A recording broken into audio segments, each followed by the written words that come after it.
निगरान सेटअप है, असम्बलियों की मुद्दत है, उसकी तहलील का मामला है, वो बड़ा इस वक्त दिलचस्प सूरत हाल इख्तियार कर चुका है।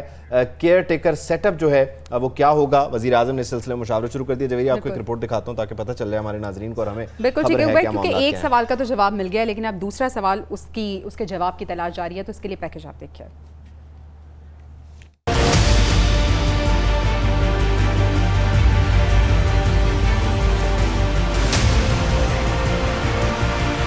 था जिसका इंतजार वो तारीख आ गई।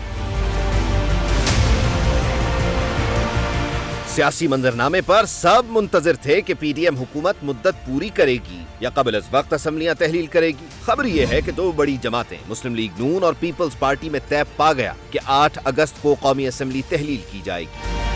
ज़राए के मुताबिक कौमी असम्बली मुअय्यना आईनी मुद्दत से 5 रोज कबल तहलील करने पर इत्तेफाक हुआ। सदर ममलिकत के पास असम्बली की तहलील की समरी पर दस्तखत के लिए 48 घंटे का वक्त होगा। सदर ने दस्तखत न किए तो असम्बली समरी भिजवाने के 48 घंटे बाद खुद ब खुद तहलील हो जाएगी। हुकूमत निगरानों के हवाले करने पर मुशावरत भी शुरू हो चुकी है। सियासी बड़ों की मीटिंग्स में भी यही इशू सरे फहरिस्त है। आज की ताज़ा खबर है कि वजीर आजम शहबाज शरीफ ने पार्टी में मुशावरत शुरू कर दी। वजीर आजम लाहौर में सीनियर रहनुमाओं से अलग अलग मुलाकातें कर रहे हैं, जिसमें निगरान वजीर आजम के लिए मुख्तलिफ नामों का जायजा लिया गया। मुस्लिम लीग नून की तरजीह होगी कि निगरान वजीर आजम के लिए रिटायर्ड ब्यूरोक्रेट या सियासतदान को चुना जाए। इस हवाले से पीपल्स पार्टी और JUI से भी नाम लिए जाएंगे, जिसके लिए जल्द इजलास भी बुलाया जाएगा। सियासी हलकों में मुस्लिम लीग नून और पीपल्स पार्टी के इत्तफाक की खबरें गर्दिश कर रही हैं। ताहम वफाकी वजीर इत्तलात मरियम औरंगजेब ने इसकी तरदीद करते हुए कहा कि हुकूमत का कौमी असम्बली कबल अज वक्त तहलील करने का ताहाल कोई फैसला नहीं हुआ। तो पीपल्स पार्टी और नून लीग जिन्होंने 8 अगस्त को कौमी असम्बली तहलील करने पर इत्तफाक कर लिया है, पीपल्स पार्टी ने 8 अगस्त को असम्बली तहलील करने की तजवीज़ दी थी, उस तजवीज़ पर गौर किया गया और उसके बाद अब इस अच्छा, अभी ये गुमगू की सूरत हाल है ना। वज़ीर इत्तलात जो है वो इसको इनकार कर रही हैं। ख्वाजा आसिफ भी कहते हैं उन्हें कोई टेलीग्राम नहीं है। सिद्दीक साजिद हमें ज्वाइन करते हैं, जानते हैं, पूछते हैं फिर ये खबर आई कहाँ से, उड़ाई किसने। फैसल करीम कुंडी ने भी तरदीद की है इसकी।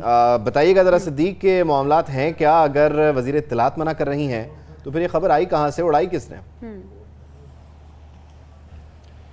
देखिए, ये खबर जो है इस वक्त मैं पार्लियामेंट हाउस के बाहर मौजूद हूँ। अंदर कुछ मीटिंग्स चल रही हैं, वहाँ पे भी कुछ हुकूमती लोगों से जो है वो बात हुई। इस चीज़ के ऊपर तो बिल्कुल इत्तफाक है कि कबल अज वक्त असम्बली तहलील की जाएगी। ये उन्होंने कहा जी कि 8 को भी हो सकती है, 9 को भी हो सकती है, लेकिन जो हमारे ज़राए हैं, खुद हुकूमती ज़राए हैं, फिर पीपल्स पार्टी के भी ज़राए हैं, उन्होंने इस बात का कहा कि 8 अगस्त की जो तारीख है, इसके ऊपर जो 2 बड़ी जमातें हैं उसके दरमियान जो है वह इत्तफाक़ राय हो चुका है। अब इशू ये है जिसकी वजह से ये तरदीद कर रहे हैं, वो है कि PDM में और भी जमातें शामिल हैं, जिस तरह JUI है, नेशनल पार्टी है, BNP है और जमातें हैं। उनको चूँकि इसके ऊपर अभी ऑन बोर्ड नहीं लिया गया, इस वजह से हुकूमत वाज़े तौर पर इसका ऐलान जो है वो करने से गुरेज कर रही है। अलबत्ता आप ख़ुद इस चीज़ के गवाह भी हैं और मुख्तलिफ जो गुज़श्ता दिनों की आप जो एक्टिविटीज़ हैं सियासी वो देख लें। वज़ीर आज़म ने खुद कहा था कि हम इस असम्बली की मुद्दत ख़त्म होने से पहले चले जाएंगे और निगरान सेटअप आ जाएगा। उससे पहले वज़ीर तजारत नवीद कमर ने यह बात कही थी। 8 अगस्त नवीद कमर ने जो इंतखाबी इस्लाहात की पार्लिमानी कमेटी है जिसके वो मेंबर हैं, इसमें उन्होंने दी थी और वो भी रिकॉर्ड पर मौजूद है और उसी के ऊपर फिर इनके दरमियान आपस में कंसल्टेशन जो है वो हुई। ये जो आपका बात कर रहे हैं कि निकली कहाँ से, ये चीज़ निकली जो आसिफ जरदारी और शहबाज शरीफ की लाहौर में मुलाकात हुई। उस मुलाकात में जो था वो आसिफ जरदारी ने भी 8 अगस्त की जो तजवीज़ थी वो दी थी और वज़ीर आज़म ने कहा था कि हम इसके ऊपर बैठ अच्छा, ये जिस मुलाकात की आप बात कर रहे हैं, इससे पहले एक मुलाकात दुबई में हुई और उस मुलाकात पे मौलाना फजल रहमान को बड़े तहफ़्फ़ुज़ात। सिद्दीक आप साथ ही रहें।